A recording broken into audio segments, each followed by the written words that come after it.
Salut à tous, bienvenue sur NeuroFlash. Alors, qu'est-ce que c'est cet outil? C'est un rédacteur IA qui crée et optimise du contenu marketing pour blog, site web et SEO. Bref, cette IA transforme notre marketing. Ici, on nous dit que il aide à l'optimisation SEO, vous savez, le référencement naturel. Il a un chatbot, un générateur de contenu et d'images, un hub de marque, un évaluateur de performance, etc. Pour commencer, cliquez sur Essai gratuit pour tester. Ensuite, on continue avec Google, par exemple. Il demande la langue du contenu et tout ça. On clique Suivant, on met l'URL du site où on passe. Et voilà, on est dans l'outil. On peut avoir des crédits bonus, apparemment. En laissant des avis. Les avis sur Trustpilot donnent des mots pour utiliser l'outil plus. Il y a un lien, mais bon, on aura plus de mots anyway.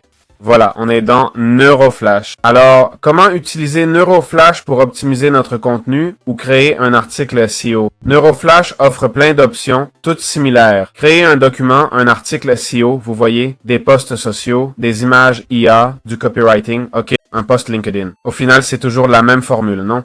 On crée un texte optimisé pour plaire au lecteur et à Google en même temps, pas vrai? Bon, allons sur SEO article, d'accord? Il va demander la langue, on choisit l'anglais. C'est sur quoi? Eh bien, je sais pas. Outils IA d'écriture SEO, ok? Des outils d'écriture IA pour le SEO. Si on a un mot-clé, sinon on valide, d'accord? On clique sur Suivant. Quel ton on veut? On veut un ton formel et positif.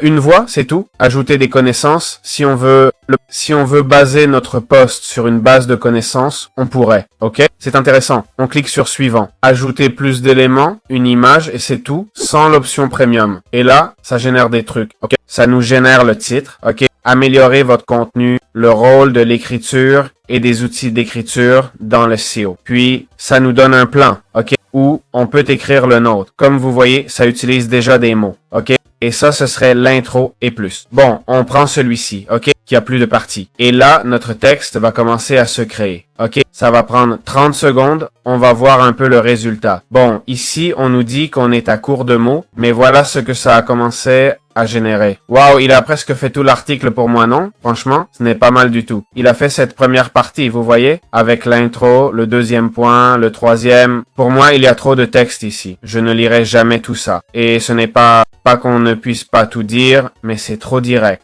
sans tableau. Ça fatigue les yeux, non? Enfin, c'est mon avis. Appelez-moi comme vous voulez. Je ne vais pas débattre si 1700 mots c'est bien ou pas. Il y a des titres, mais rien d'extraordinaire. Je ne pense pas que ces titres soient très efficaces pour le référencement. Les images, bon, il en a généré. À droite, on peut réécrire du texte, discuter avec le chat et tout ça. On peut générer plus d'images et voir les performances. Voir les stats, l'analyse SEO, vérifier le plagiat et le score flash score. C'est bien, d'accord? Voilà, c'est aussi simple que ça.